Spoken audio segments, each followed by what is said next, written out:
Yes, people. Welcome to the Property Strategist podcast.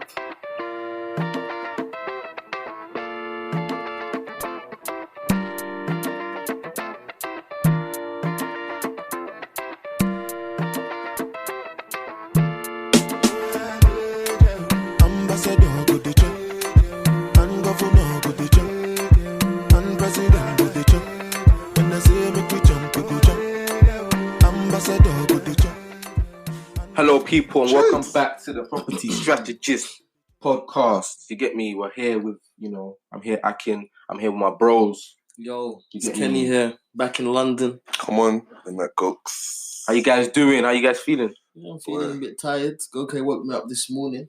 Money don't sleep, man. This guy, he loves a 5 a.m. fam. Come on, man. This whole week he's been telling me gym 5 a.m. I missed. I think I had one session. You'll never find me in gym at 5 a.m.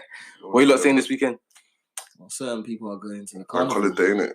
Who's going carnival? I'm going carnival. You going carnival? No, never been. Why do we never London go carnival? boy, and you never been to No, carnival? you know. It's the younger because of shankers, isn't it? Yeah, back in the day. Everyone used to be, hey, Exactly, this yeah. person got, hey, this person That's got. a lie, man. When you go, you always find them corners that are calm. I hear you, Corners man. for what? It's always chilled. Like it's just a vibe, innit? Supposed Like, to catch a wide. oh man. I don't like being around people, innit, sometimes, Some certain energies I don't like, so Is it? that's why I stay away. Well, with me, I just want to go when I want to go. But imagine you want to leave now and then you're having to walk through a crowd and then... Afro Nation, whoa. Very focused. You said Affirmation in Miami? Go back or No comment. no comment? If you see me there, you see me there. Oh, bad. But yeah, what are we talking about today, though? All right, cool. Yeah, man. We'll get into the episode. I mean, this week's really interesting, man. Like, we're talking about what strategy in property is best for you. So basically, we're talking about some of the things that you need to consider when picking a property strategy that suits you, suits your finances, suits your time, availability, and all these different kind of factors. So yeah, it's gonna be an interesting episode. We're gonna touch on a couple things. And also, people, so this is based on what some people sent through as well. Isn't it? Yes, obviously we've got a form now. So guys, just be aware that there's a form on our Twitter page and landing page and also our Instagram landing page. Basically, it's just a questionnaire for you guys to fill in. So one of the questions on there, one of the things we're getting back from, a lot of you guys is, oh guys, I don't know what property strategy to go for and all these things. So we thought it was important to basically touch on that. Because once you kind of get that clear, then it's going to be a lot easier for you to plan around, your actual strategy and then get educated and then do really well, basically, long term. So yeah, I think it's an important episode. Yeah, it helps with focus as well, obviously, as well. Because I say it helps with focus 100% as well. If you know what strategy you want to use, it's not like you're trying to do free lease options or I'm trying to do Exactly. sourcing. Like, if you know what suits you, you can focus, and at the end of the day, if you focus, then kind of help you just 100%. All right, so let's dive into the episode. I hope you guys enjoy it. Yo, people. All right, cool. Let's dive into the episode. Where should we start? Why don't we look at time? Time is a big factor when it comes to picking a property strategy. Based on your time availability, I think it's one of the biggest factors. Yeah, honestly. What do you think? No, I agree, because obviously, in regards to time, it's like how much. If, for example, if you're working 9 to 5, it's like, okay, I probably only have my evenings, or I probably have my mornings to kind of do anything property wise. So you won't say, I want to get involved in a big development Project management. or project management. Exactly, project management. Because again, that's another strategy. You won't say you want to get involved in doing project management because you ain't got the time to go see the site, liaise with builders and stuff like that because you're at work. In comparison to, let's say you wanted to do something like sourcing, whereby you might just need your mornings and your evenings to send out to look for property, or your lunchtime to kind of make calls and stuff like that. So I think time is definitely a big factor that you need to consider. Yeah, I know that even early on in the in us starting in this stuff, I know that time was something that we use as almost like a leverage, I guess, because almost, we didn't have sometimes the capital to do some of the projects they wanted to do. So it's almost like the only thing that we could offer is we had loads of time. Working part time, I'm able to run around, make deals happen. Yeah. Be available for when the builders arrive. Yeah. And instruct them what to do. Yeah. Whereas the other person might be working a really established 9 to 5, might making 100K. It's true. And not have the time to really be available. So yeah, good point. Because I remember when you was doing like working part time and stuff, and then we're trying to get service accommodation deals. Yeah. And you were going for the viewings and stuff like that. We were trying to get rent to rent deals. You was going for the viewings. You was calling the agents and stuff like that. So if you are working part time, kind of strategies like that needs to start coming to your mind, because especially, for example, where even if you want to source it off, like sell the deals and stuff like that, because you got the time, you'll be able to call up to get loads of deals. 100%. So it might be a case of sourcing could work for me if I'm working part time. 100%. You know what I mean? So you can identify that way. 100%. Yeah. What do you think, Kenny? I think time for me as well. Just to flip it, it's like if you know the time that you have, you know the way that you can organize yourself better too. Because so let's say like viewings and things like that I was doing. So I was working 9 to 5 Monday to Friday. So my viewings, I would have to plan them on like a Saturday afternoon, and I would have to be organized. Say, okay, rather than just be open with it, I'll tell them, are you free at this time on Saturday, 1 p.m. So I'll book you for 1, then I'll book another person for maybe 1:15, book another one for 1:30. So I would put everything on the weekend and plan to be effective just on the weekend. Okay. So I guess time as well, it can help you organize what you're doing. It can help you focus what you're doing as well, rather than just say that time will determine the type of strategy that I do. It can help you, if there is something that you want to do, it can help you organize and let you know, okay, I can do this, but I'm going to have to focus on the weekend to do this. I agree. Things like that. I agree. So it's almost like, even though time is a big factor, more than anything, it's being able to be organized, basically. How to allocate that time and be most effective with that time based on the strategy you're going for. Yeah. So yeah, man, I think that's a very important point. In terms of like stuff like, I don't know, personally, I haven't done any development work, but is that something that you need to be available for? Or is it something that, would you say, like even big refurbs and stuff like that? I think, yes, you need to be available for, but more importantly, you need to be a good planner. Do you know what I mean? So again, just like you just mentioned that, I think it's all about structure, because there's a guy I work with at the moment, he works like 8 to 4 or something like that, but he manages to like project manage 4 or 5 properties at once. Wow. And so what we'll do is we'll go to work. Some days you might have a day like he's working from home, like you people do, but you don't work. You just work from home, but you just man. No comment. But then what we'll do is in the evening we'll go around all the properties and just have go around, take pictures, see the progress, and then send it to like the investors who's managing it for, or stuff like that. And obviously on the weekend we'll be able to be hands on with the builders and stuff like that, and we'll be talking with them on the phone. So but obviously. Yes, you have to plan, but again, you still need that time, if that makes sense. 100%. Because the reason it works for him is because he finishes work at 4, 100%. So he's still got time where the builder will still be on site and stuff like that. So one advantage I'm even seeing from working in I would say all our industries now, to be fair, is just the flexibility with our job sometimes. In my job, I have this thing called flexi time now. Oh yeah, which means that I can come in, for example, 10 a.m. instead of coming in at 9 or something. I come in at 10, 11, and then that 2 hours I can like maybe do it another time. I miss lunch or do it another hour, maybe another day, and stay a bit longer. So that gives me that flexibility to say, you know what, I've got a big view and a big meeting in the morning. You get me? I don't even tell my manager. I just put it into the thing, and I get to like have that flexibility. So, and you guys work bank and you guys work night shift, day shift. So it's like you're able to like move things around. I feel like that's so key, because I feel like the money and having that steady income potentially for a lot of the people that listen is important. Yeah, as in working and stuff like that. It's good to have different cash flows and stuff like that. But you've got that steady one coming in, but then you also got that flexibility of moving around and being able to move things around. Then you're lucky, because when it comes to property investment, you're probably going to need to do that a little bit and have that little leeway and stuff like that. So yeah, I think time is a huge one. Knowing how much time you have in your hands. Yeah, and like Kenny said, just allocating that time effectively as well, because that is probably just as important as having the time. Another factor is money. That's probably the biggest factor. Yeah, let's be real. That's definitely the biggest factor. Let's be real, man. If you got money, you can just hire everybody. Yeah, for real. Come on, go and take out the rubbish. Go and take that deal. Go and do this. So having money and capital is probably the biggest. Me personally, time and money is maybe even time a little bit more, but maybe just as important. Money.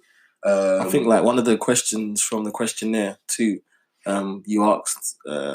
So we asked on there, how much money do you have between 3 to this K, this to this K, this K? Because once you have that in mind, you can realize, okay, I've got 3 to 10K. Maybe the best option for me right now is rent to rent. Okay, get what you mean. Yeah, and then okay, I've got 30 plus K. Okay, maybe I should look at something singlets, like buy-to-let singlets. Yeah. So yeah, I think money is the biggest factor. Okay, it can probably determine the best strategy for you at that time. And obviously, going back to number one, if you just allocate your time well, you can always make something work. Whether it means that you partner up with someone, and then figure out a way for you to, when you're busy, that person's working, and they're busy, you're working.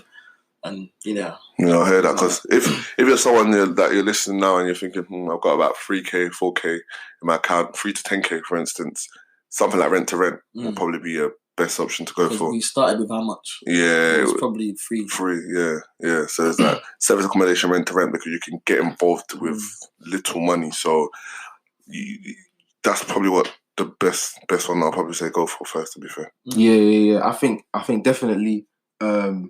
That makes sense, especially on Kenny's point, because it's like, if I have 3K now, it's no point me looking like doing a mad buy-to-let or whatever. It's just not really realistic, unless I'm going to try and partner up with someone and kind of do it that way. But just to give you, I guess, know what options you have. So if there's particular amount of money you have to invest, then look at what strategies that you can do and still have some much saved, to be honest, as well. Like, you don't want to be spending, your last 3K on rent to rent. You want to have maybe 10K and spend maybe 4 or 5K on, or 4K on a rent to rent, and then have that 6 there left. Then you know that, okay, still got that cushion. I'm still good. Rather than you're trying to go for the biggest strategy with the money you got, and you're stretching it out, and you're not doing the refurb and stuff to the best level. Quality. Yeah, best quality. So quality matters now these days. Tell them, bro. Tell them. Quality matters these days, man. So you try, there's room sometimes that we have, and you're like, you need to dress this up. Okay, it's very adamant on making sure that we're ahead of the competition when it comes. There was even an article that I was reading that said that agents feel like houses that are done up well sell 3 times faster. You mentioned that, remember? Sell 3 times faster, so you got to factor that in as well. 100%. So I think money, again, huge factor to consider when you're doing and picking a property strategy. Another big one is experience. I know you touched on this one before. Why don't you go into it? So when I say experience, is a case of where are you in your property journey? Where are you with like knowledge? So have you been in the game for a few years? Have you read a lot of books? Or is it a case of, okay, I'm interested in property, I read a book and I want to get started. So if it's a case that, I've read a book, I just want to get started, you're not probably going to be expected to be doing big refurbishment deals, do you know what I mean? Like, or commercial to raise the conversion and stuff like that, because obviously your knowledge is limited, and if you lack the knowledge, you lose a lot of money, do you know what I mean? So that's, you don't want to be in that position. If it's a case I'm starting, I don't have that much experience. Again, like you said earlier, it's either you're partnering up with someone with experience. Yes, speak about that, because I was going to question you on that. Yeah. I mean, so some people might be like, oh, okay, I don't have that experience, but I want to do, a big, big refurbishment. I want to do a conversion. Yeah. What would you suggest doing? I mean, again, this goes back to partnership and joint venturing. Okay. Again, how do you find these people for that networking event and stuff like that? Speaking to us, in fact, even because we know, because a lot of people contact us and we know where everyone is at the stage of the journey, so we can sometimes even match investors together, and do you know what I mean? Because 100%. We know, okay, you're lacking this and she's lacking this, thinking we might be able to work together, obviously, see if it can pop.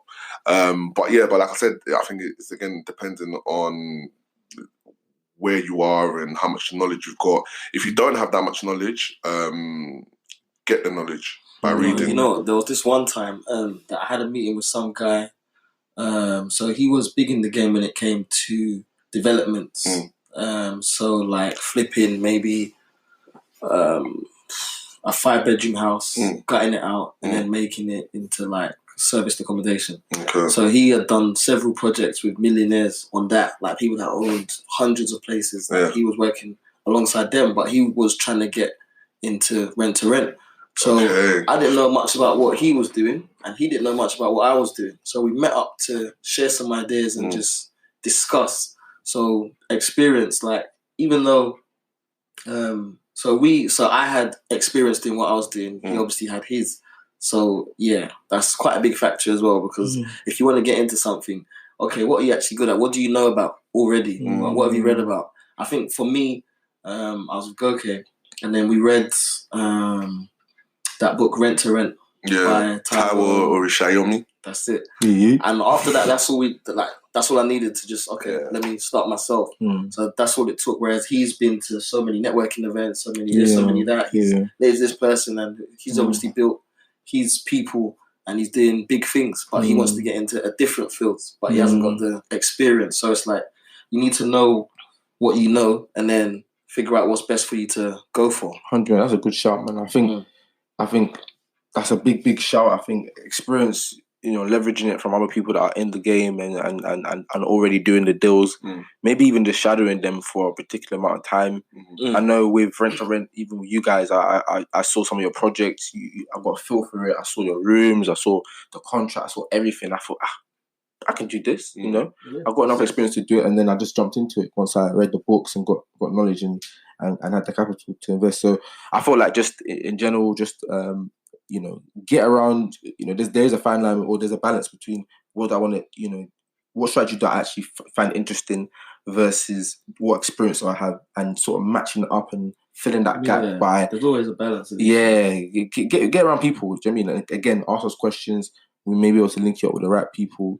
Or give you the right resources to actually start that process of learning. I think we're going to have a break now. We've gone through 3 of the points now. We'll have a little break, and then we'll get back to you guys in a bit.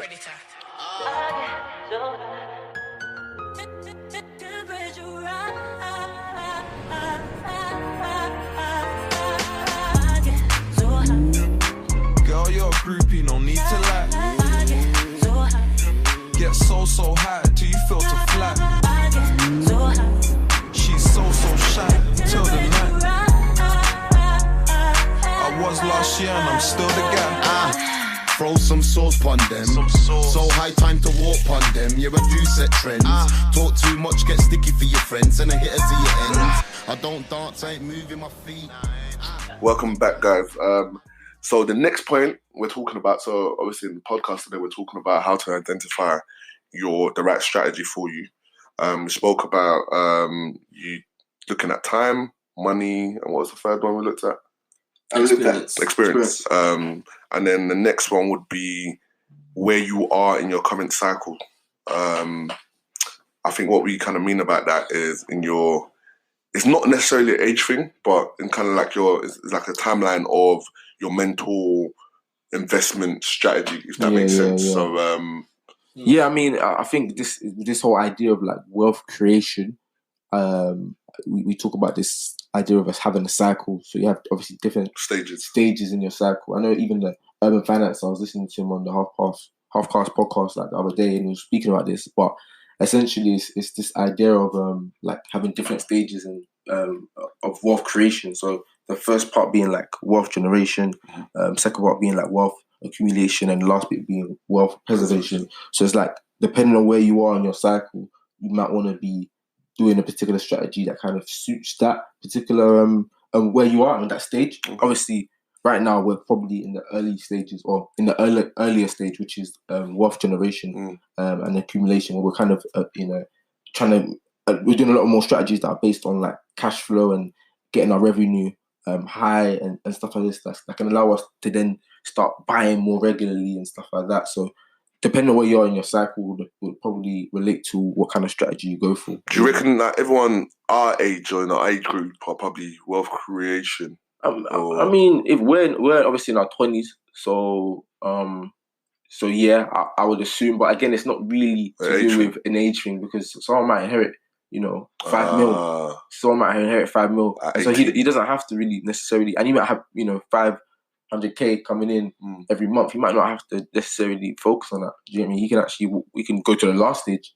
Do you know what I mean? Wealth preservation. He can start looking at different ways to preserve his wealth and different strategies that don't involve, short-term gain, but maybe long-term, I don't know, buying, a piece of land that, in 30 years' time is going to be sick. And he's already looked at the future plans of that city, knowing that, 30 years, they know they're going to build something mad here. Okay. When you buy that land now, it's a big price now, but, in 100 years, or maybe 80 years, whatever it is in the future, my children can benefit from that. I might not even necessarily benefit from it, but my children will. So they are looking extremely long term, whereas we're kind of looking more short term in terms of like property strategy. So I just think it's important to know where you are in the cycle, and obviously our listeners and people like that come from our culture, they might be in different stages in that cycle. But personally, for us, we're probably more in like the earlier stage. Wealth creation, yeah. Yeah, wealth creation. Right now, we're in wealth generation stage, I would say. Okay. Yeah. What about you guys? Do you see? What do you see? Do you feel like this is the cycle we're in, or No, I agree. Because I'm highly focused on income. Okay. Yeah, so I'm highly focused on cash flow and just kind of building, because I have stuff to pay for, 100%. We are talking about marriage, we are talking about other stuff, we are talking about this and that. But, you get me? So it's like, I guess right now it's just a case of just generating that wealth, just generating, putting things in place to kind of create a constant cash flowing system. It's literally what you did. I mean, when you first started your journey, you started off buying, and again, it becomes almost like I guess, cultural thing to buy and be able to say, I bought. But then you came up with a rent-to-rent strategy, which was cheaper, and maybe it made you a similar amount to what you were making from your buy-to-let. Yeah. Like, it made a lot more sense. Why would I just invest 3K instead of investing another 10, 15K? Yeah. It's exactly the same thing. You're focusing on, you're understanding the big picture and saying, the plan is to keep buying, but I want to, how do I get there? Do you know what I mean? And in that process, I want to do rent-to-rent. So I want to do other things that can get me that, management, other things that can get me that short-term cash flow to then, once I go to that place, cool, I've got a lot coming in, I can focus on buying, in different areas. My refurb cost might not be, or even the risk level. Like, we kind of touched on it. We're going to touch on it in the future, and it's one of the other elements of this stuff that you should consider. But just quickly touching on it, risk level. When you've got a lot more cash and you're in a different stage of your wealth, stage and creation stage, you don't have to, I guess, focus on doing such high refurb processes. You can just buy in good areas, and you don't have to go to another area and kind of fix it up first. You can just buy in an area knowing that, cool, I can afford it. I think risk levels, like, that's the biggest hindrance people have, really, to even start this whole like property journey. Yeah, it's like maybe they're scared, maybe they're just like, maybe I want to follow someone who's doing it before I start, and things like that. Like, maybe they're just a bit afraid to just jump in the deep end and just figure it out. But I think, that's a big factor as well. Just like, am I willing to lose? Am I like willing to let this go? Like, let's say they got 5K, they want to put it into rent-to-rent. It's like, do I really want to do that? Or it's like, I really do, but I'm just scared. So it's that whole risk, like low risk, low reward. That's how I see things anyway. It is. I mean, we've worked with investors where they've put money into a project, and you can tell the ones that have put the money in and still have quite a lot saved, and the ones that are not spending their last, but they've contributed a lot of what they've got, in their account and stuff like that. And it does affect, the way that they approach the project and their mindset towards the project. Yeah. Because they're not as nervous, they're not as, do you know what I mean? Yeah. And I think that's important. Like, why don't you can touch on that? It's true, because I know, good point actually, because in cases whereby you're doing a refurb project, so you're buying your refurb and you're refinancing, and you've had to raise the money from another investor, or you have to raise the money for someone, and obviously in your head you've got to pay them back depending on how well the deal goes. So you're not going to expect someone who's just starting the game with a low risk level. You're not going to expect them to basically kind of borrow money, and then in their head they have to pay it back based on how well the deal go, because 100%. they're shocked. They're thinking, oh my days, what if it doesn't go right? Like you just think, you just think, because obviously at the back of your mind, you borrowed money from someone, you got to pay them back in 12 months. Yeah. Do you know what I mean? Based on how well the deal goes or the refurb goes, and there's a lot of moving parts, and there's a lot you can't control almost. So 100%. someone that's just starting again, you wouldn't expect them to jump straight into that. Do you know what I mean? 100%. Hence why it's all you can just look at yourself and know how, it's possible, but just know how risk averse you are. Like, no, we all talk, because it's one thing saying that, I've got, I don't know, 20 bags in the account, and I want to invest, I don't know, 10, 15K. You might even have the money to take on that project, but if you as a person are not that risk averse, then you'll get into the project, and you just be nervous, you just be moving mad. I know some people that just break down. They're just gonna mental health is important. Some people, it's mental capacity is a real thing. So people get into certain situations and they go, "Oh my gosh, I'm using this much money. I can't breathe." And you know what I mean? So it's, take on if you want to come into property, maybe just take on a strategy go with a strategy that you can matches your risk level. Yeah, matches your risk level. So that way, you can still, go to bed at night, sleep well, and you're not be sweating. Everything's gonna come with a risk, really. Yeah. Everything's gonna come with a risk. Some the risk is higher. In terms of losing money. Some the risk is, not as high. But, And the thing is, once you get your toe wet, you start your risk. Why did you say toe level? Just dipping it into the shallow. toe wet, yeah. That's the issue. You're gonna start. You're gonna start kind of increasing your risk level anyway. Like, naturally increases, isn't it? Because if you've done something and it's worked out, you're like, okay, all right. Well, next I'm gonna do something else. Yeah. Do you know what I mean? Actually, I'm gonna do a refurb project. Do you know what I mean? So, enjoy the process, enjoy your journey, accept it, and just kind of go with the flow and just be true to yourself, man. Honestly, what would you say carries the most risk out of them? Out of all the strategies? Yeah. Boy, I mean... let's say, let's list 3. Rent to rent. Refurb. Okay. Just like a flip, just or them two, like a flip. Obviously, flip, because there's a lot of moving parties. Like, you got to depend on the builders, you got to depend on the architect to get their stuff right. Do you know what I mean? You got to depend on the mortgage company to revalue the house to what you want it to. Like, so you don't even know fully what you're going to get back. You don't even know fully. So obviously you can do your due diligence, look at properties in the area, how much they're selling for, blah, blah, blah. Make assumptions.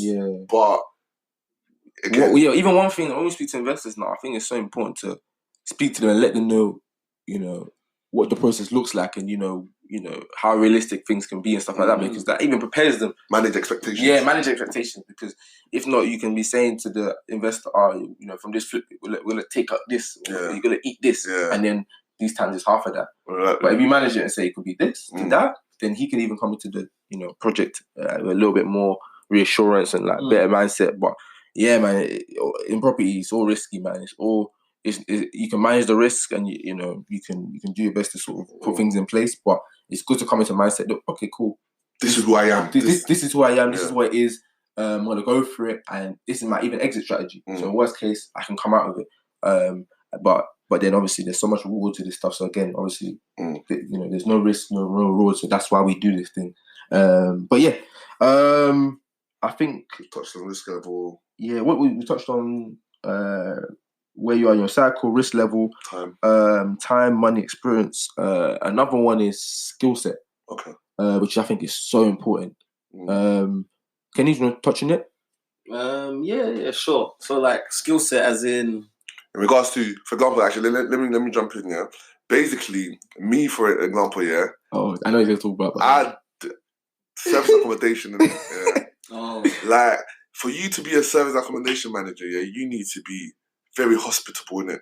Yeah, like, as in, people will call you at 10 p.m. and say, oh, well, I'm just about to go out now and the hot water's not working, or, oh, the light bulb is just turned off. And I can't deal with all of that, After a while, my head's like, all right, man, it's that deep, like, relax, like, it's not even that serious. So something like that, I know that's not my skill set. Like, I'm not a hospitable person. It makes it sound bad, doesn't it? But as in, I can't. It's not something you enjoy. It's not something I enjoy. Exactly. That's what I should say. Like, it's not something I enjoy. Do you know what I mean? Like, I don't want to do it. It's a chore for me. Do you know what I mean? So I have to go out my way and make sure the clients are every second. Yes, sir. Yes, sir. Feel like a model. Yes, sir. Yes, sir. You know what I mean? So for me, knowing that, I wouldn't. Service accommodation would be something I would push. Like if I was doing it, it'll be from a step back kind of process whereby someone else is picking up the calls, someone else is on ground, liaising with. It's so important because I can even touch on that. Even with the service accommodation that I'm operating, it's like with that part again. I don't really enjoy that part. You know what I mean? The whole, do you know what I mean? The shower just broke. I need you to come physically and fix it. Big man, I'm kind of at work, so obviously you can't tell them that, innit? Yeah, obviously I won't say that, but I'll say, oh, you know what, my cleaner, I'm gonna give her a call. She'll come pop by and she was gonna sort out. I'm sorry about that. I'm sorry about that. Again, I apologise. You know, this never happened before. These things, but in my head, just thinking, this place, how it works. Start giving some story.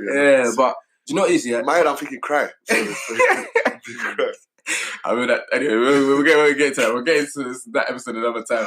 But even with the service accommodation, one part of it, that I take care of is the e-commerce side. Obviously I do that as work. You enjoy that? Yeah, I enjoy that. So with my website, I look after that stuff. SEO. Skill set. Yeah, social media posting, all these things. I'll take care of that part.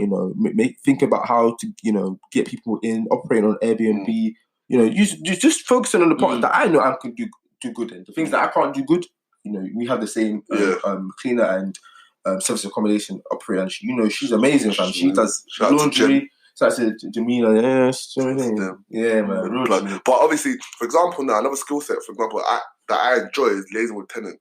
Yeah. Sometimes, do you know what I mean? Like I don't mind talking to tenants, like dealing with all their issues, tenants. Do you know what I mean? And because of that, I don't know why you like that. I know. I mean, I heard them. I just see their text and I just start thinking. I just call my partner and say, "No, you know what? It's like something that you grow into because when you first deal with them, it's like, what is going on?" True. Now, when I get text, I'm like, "What could it be today? What could it be? What is it? The boiler?" No, 100%. You know, that's a huge point as well. That's a huge point because I know. Early on, fam, I don't know how you guys were, but my hair was falling. Fam, I was thinking, they come again. What's wrong? Is everything okay? Yeah, exactly. But now it's just like, don't worry. Look at the phone. Now I just take a deep breath. Literally. And that only prepares you to do bigger deals, to be honest, as well. Because when it starts getting more risk averse, there's more things. You have to be calm in these situations. As a property investor, you learn how to just be calm. There's nothing that can not be fixed. Nothing. Do you know how key that is? Nothing. Be calm. Be calm, and everything can be fixed. The thing is, your head is probably getting crazy. It's frazzled sometimes, but you just have to there'll just be times breathe. where I'm at work and I think I might have mentioned it before, one time about the place being burgled or something. I was at work and I kept getting phone calls. I was thinking this isn't good. So then I just went to the corner, took this call, and then they're like, "Yeah, somebody was just trying to break in." When you just think, all right, I'm at work. What can I do? So what can I actually do physically? Okay, let me just calm down and figure out what I need to do. But just off the back of what you're saying, my skill set, I reckon I'm good with I'm good at dealing with people in a sense, managing people. So managing okay, you got to do this, you got to do this. Let's see how this can all tie in together. Builder to come at this time, and then just building relationships with people. That's something that I've always been. That's even probably the biggest thing. You want to have a personal relationship with handyman. Although one handyman did a run on me the other day. I'll talk about that. But you need to have a good relationship with estate agents, all these people that can actually make a difference. These handymen, so that you can just say, mate, can you come and do this for me? And they'll be like, you know what? Let me go help Kenny out. Let's go help him out. Let me just go. 100%. Fix something for him. Yeah, personal. So you mentioned about the handyman did a runner. Obviously I've been dealing with this handyman. I built a good relationship with him. He even has a key to the house, so even that's an issue, right? Wow. He has a key to the house, so if there's any work, I'll just take a picture, send it to him, and say, "Yeah, can you go fix this, please?" Or look, this shower needs done. This bathroom, this. So he'll do it. Send me a picture. I'll lock up afterwards. Everyone's happy. But then, so I referred him to a friend, and then he just did a runner with the money. Yeah. He took 4 bills and just £400, and then we just didn't hear from him. But I thought, okay, we'll hear from him soon. Like, he travelled and he said he'll be back. So I'm like, cool. But then 2-3 months have passed and I've been trying to call him, nothing. So the other day, I basically set him up. I got someone to call him and act like they had a job. So they called him, he didn't pick up, and then left a voicemail to say, hey, can you come and help me out on this job, please? Blah, blah, blah, blah. So it's like, cool. Then the person called me back and said that he was calling this person back. So I was like, what? So this guy's active. And he's been dodging my calls. So I was like, okay, cool. Call him back and add me to the call. So I called him back now, he picked up, and then added me. He was like, hello. I was like, Alex, this is Kenny. This is him, you just hear. Oh, man. He was like, can I just explain? He was like, let me just call you back. No, none of that. Nah. So I was like, no. So then he just dropped the phone. I was like, so this guy is active. He's moving mad. He was moving mad. So I kept calling him now. He called me back finally. I was like, listen, what happened? He was like, yes, I was just busy. My life has just been upside down, all this stuff. Send the money back then. In my head, I just said, look, that's fair enough, but you got to send this guy his money back. And then, they're in talks right now to get that money back. But yeah. So these things happen. These things happen, man.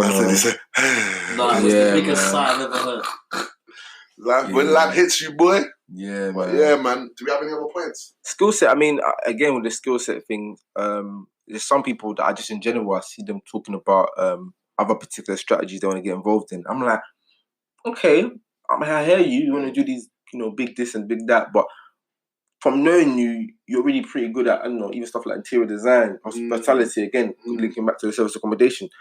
I'm like, why don't you try to do this one? Why don't you go to do this kind of strategy? And they're like, no, I've always been adamant that I want to do, refurbishment, flips and all these other things. I'm like, okay, what's your experience in that? No, I've got no experience, but I do interior design.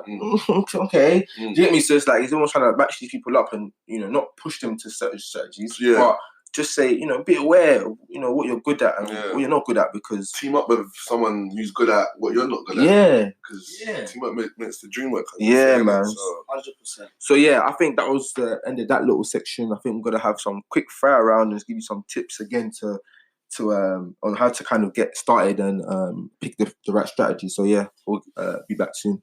She be staying up when I ain't coming home. Running the streets. It's hard to get sleep. She be staying up when I ain't coming home.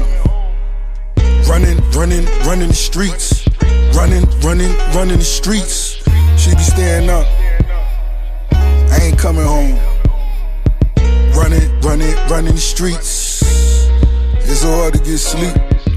Yeah, so we got 3 quick tips to kind of help you kind of get started and identify what strategy is best for you. Kenny, what you got? I got focus. Stay focused, because there are obviously loads of things out there. There's rent to rent. There's service to com. Sourcing. There's all of these different things, and if you don't focus, you'll see one person doing this, you want to do it. You'll see another person doing that, you want to do it, and then it won't make you. What's the word I'm looking for? Efficient. In one field. So just because obviously it's easy, like I could see someone doing weave and making money from it, and I could just think, there's money to be made in that field. But obviously if you just do your own thing and focus on that, then yeah, man. Next, I would say get a feel for the property strategy that you want to go for.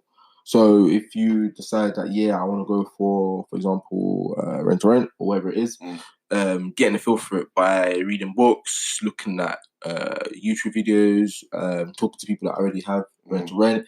Just basically get enough courses as well. Yeah, courses the as right well. Courses. Go to the right courses, please.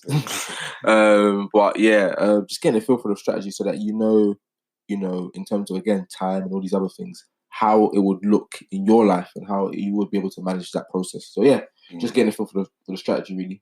Yeah, what about you? I think finally it would just be a case of after the podcast, just literally sitting down, going through the list and using it as a self-reflection tool to kind of identify what kind of person you are and just matching it up with the different requirements of different strategies. That's what I'll probably do. And then, just get stuck in and just get started, pick one and fly with it. And go for it. Okay. But I think that comes to the end, and that's the end of the podcast. Just before we end though, so obviously people out there that know me personally, they try to shout me sometimes to say, oh, have you got deals? Have you got this? Have you got that? Even people on Twitter, they DM and things like that. So we've got a website now where you can fill out certain questionnaires.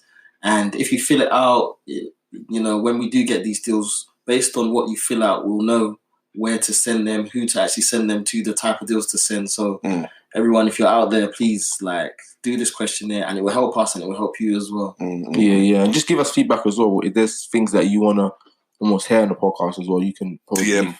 Yeah, you can DM us or email us and just say, you know what, guys, I actually want to know more about this thing. Can you touch on it, or can you bring someone else on that can really go in on it as well? 100%. We're gonna that's true. Yeah. We're gonna start doing a lot more guest appearances on the podcast. So specialists, all these advisors, all these people, bringing them in. So accountants. Yeah. So it'll be good. And finally, as well, one deal slapped us in the face yesterday. The 6-bed HMO. Oh yeah, 6-bed. 6-bed HMO Big in deal, Birmingham. Not far away from one of our rent-to-rents actually. So it's a really good deal. So we're looking to sell it on. So if anyone's interested, we're gonna post it on the Twitter at probably. Yeah, I mean, all it is now is I think we'll pull it out on maybe the Monday. Yeah, it's bank holiday to be fair, so maybe Tuesday. Yeah, we'll put it out there. It's gonna go quick. So whoever wants it or wasn't interested. So if you're out there, this is your chance, because I know you'll be messaging me saying, I'm saying it now. Kenny, man, you're not bringing man in. We'll have more coming in regularly. Yeah. We have more coming in regularly, so obviously there'll be more. But at the end of the day, boys, we need you to come correct. If you want it, let us know. Be quick. No time wasters. And then it's all sorted. So anyway, that's the end of the episode. Cool. It's been a pleasure, lads. Do you want to do your corny send out? Corny, and this is Kenny. Kenny and him, okay? Thank you, everyone, for tuning in. This is Kenny. And Idris. Axe. P-Tunes Beats.